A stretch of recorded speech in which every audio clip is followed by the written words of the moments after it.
Raising a confident baby and secure baby, it's all your job as a primary caregiver.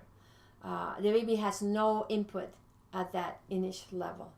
He can't tell you, I need this, I need that. He's telling you through his crying and through being upset what is his personal need, but he's not telling you how the relationship is going to go and what you need to do for him to be securely attached or insecurely attached. The communication. How do we create a good communication with our child? So we are telling that child, I love you, I want you, I appreciate you, I delight you, I do all of the things for you. Observe and listen. Observe your child. And what is it bothering him?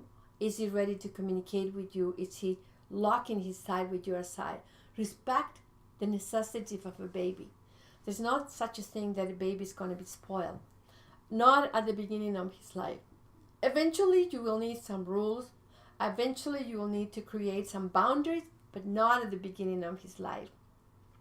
You take the control and you create what is needed for the baby. You create the structure, you create the routine, you create the environment, you create the soothing environment, you wind down the behavior when they're ready to go to bed, you stimulate when they need to be stimulated. So it's your cueing the ones that is going to create that communication for that child.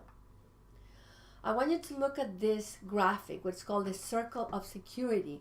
And the circle of security, it's about parents attending to the child's need, attending to the child, all that the child needs. The child sees the parent has secure base and has heaven as a safety. So that's what the child should get. When the child goes exploring, it is asking you, keep an eye on me. I need your support. I need to do my exploration. What is in here for me? What am I finding? Help me. Enjoy with me. So that is the part where the child starts exploring, but he knows that any minute he can go back. So he's asking you, protect me, comfort me, delight me, organize my thought, organize my feelings, because I don't know how to organize them myself. I'm not at that point yet.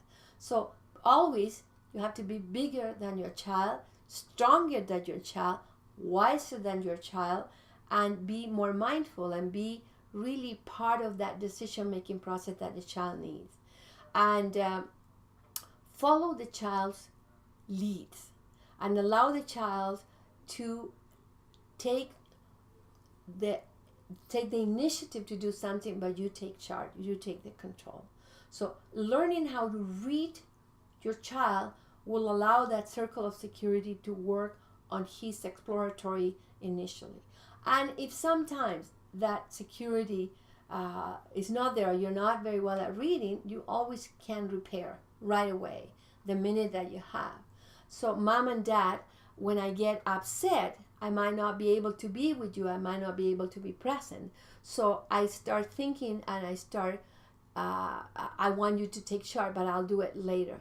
So the child is asking you, you need to be able to come back to your center and being able to create the behaviors that your child is going to need for you. I need you, I want you to be with me, I want you to hug me, I want you to comfort me, I want you to love me, I want you to give me that support. So those are the kinds of things that when a child is into a stressful situation, your job is to create that repair for the child, to give them the comfort, to give them the security that is going to be okay. And you are there to make sure that he's going to be okay over time.